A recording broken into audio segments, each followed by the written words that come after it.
বয়োজ্যেষ্ঠ দাদু, ওনার কাছ থেকে আমরা একটু জেনে নিচ্ছি যে আমাদের এই পরিষেবাটা দাদুর কেমন লেগেছে।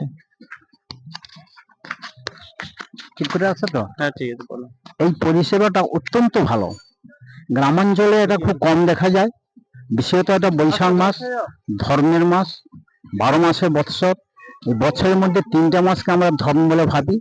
এক হচ্ছে বৈশাখ, তারপর হচ্ছে কার্তিক এবং মাঘ। এই 3টা মাসকে আমরা ধর্ম মাস ভাবি। এরা যে বৈশাখ মাসে যেটা ক্ষুদ্র প্রতিষ্ঠান করছে জলদান, মানুষের সেবা করা, মানুষের পাশে থাকা, এটা অত্যন্ত ভালো।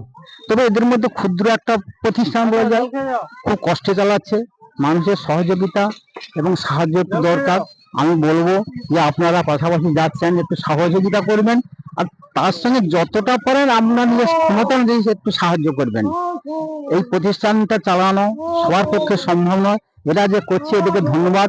গ্রামাঞ্চলে এটা খুব কম দেখা যায়। একমাত্র এই এলাকার মধ্যে গঙ্গেশ্বরে হয় একদিন, সেটা অক্ষয় তৃতীয়া বৈশাখের। এরা বলছে আমরা আরো কিছুদিন এগিয়ে যাব। ধন্যবাদ এদিকে। এই বলে আমার ক্ষুদ্র বক্তব্য শেষ করলাম।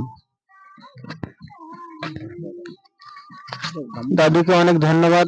দাদু, আবার আসবে তুমি? ঠিক আছে, আমি তো প্রতিদিন আসছি রেগুলার।